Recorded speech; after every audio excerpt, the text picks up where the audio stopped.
Hello world, and welcome to Right On. Coming up, hidden from the reader's view. A vital consideration in plotting your story, what is hidden from the reader's view?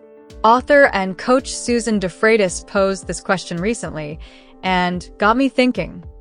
If you want to build a little tension, suspense, and even mystery, you don't lay out every detail of a story from the beginning.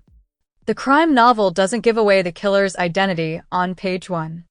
If it does, the thrill is in the how and the why as the detective proves the killer's guilt by the end. Crime is a genre in which plot and character points are necessarily hidden from the reader's view and revealed bit by bit. Right up to the big reveal, the solution to the puzzle at the end. Other genres hide these things from the reader all the time. You may get hints and clues, a trail of breadcrumbs leading to these hidden points. Or they may come as a complete surprise. Building a compelling story is often as much about hiding certain things as it is laying them out on the page. The reader only has knowledge of the things you put on the page, along with whatever hints or clues you sow along the way. An alert reader might deduce some for themselves. Others come as a surprise for good or ill. There's a big difference between clues hidden in plain sight and those locked in a box, inside a trunk, in a basement with no stairs. Filtered through point of view. Story is filtered through the narrator's point of view. A well-crafted story frames events through the limited point of view of the protagonist. Here's the first hurdle. Is the narrator reliable or unreliable? Do we know? How can we tell? We might ask, what can a reliable protagonist know or find out about people and events?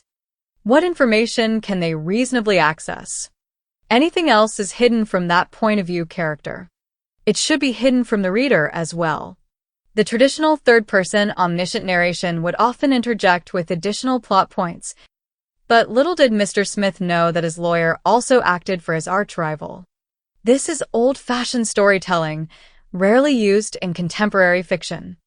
Generally, we know what the characters know, but no more.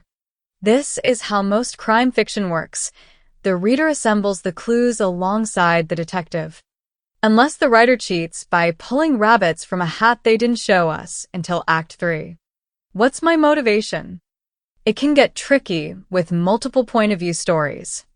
Here, the reader gathers more information than the individual characters. That doesn't mean the reader knows everything.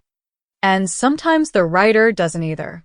Take the TV series Lost, where nobody seemed to know what was going on. Ever. An unreliable narrator may consciously lie in the telling of their story. Unreliable narration is a technique common to literary fiction and thrillers such as The Girl on the Train. This is outright deception or misdirection. A different type of unreliable narrator is one who keeps secrets for a variety of reasons: shame, fear, vanity, self-preservation, protecting others. Again, plot and character points remain hidden from the reader under genuine motives. It's possible to hide almost anything until an appropriate reveal. Until then, they don't exist. Plot and character only make sense of the entire story when shared. But David's behavior stems from the loss of his teddy bear when he was 6. And the reader asks, what teddy bear? Tangled in backstory. This is where we hit the familiar issue with backstory. How much of the plot arises from past events? How much backstory should you reveal, and when?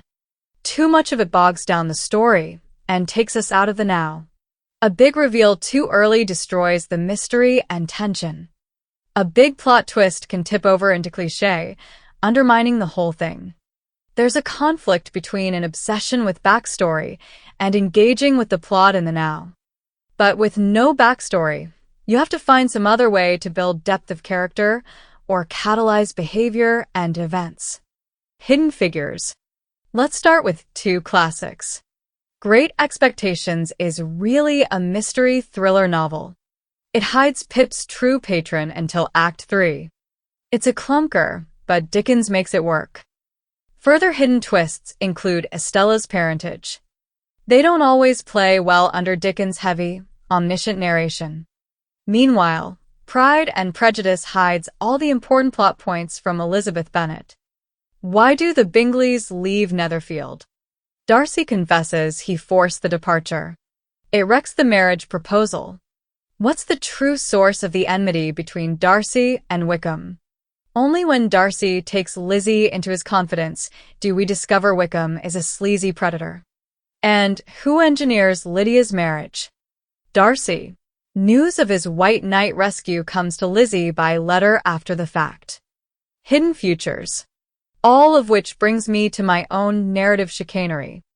Throughout my fantasy series, we get glimpses of Jovanka's visions of the future. But not all of them. There are dark hints at events that she doesn't lay out in her point of view. Why would she? Her second sight is second nature.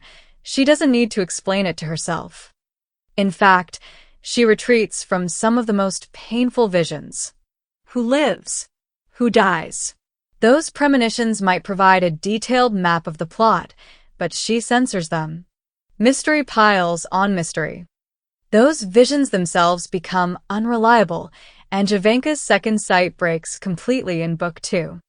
Like Jovanka, the reader gets only fragments. The rest is hidden from view.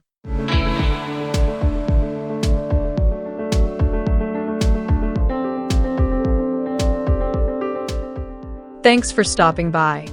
You can like and subscribe to the channel, or go to robincatling.com.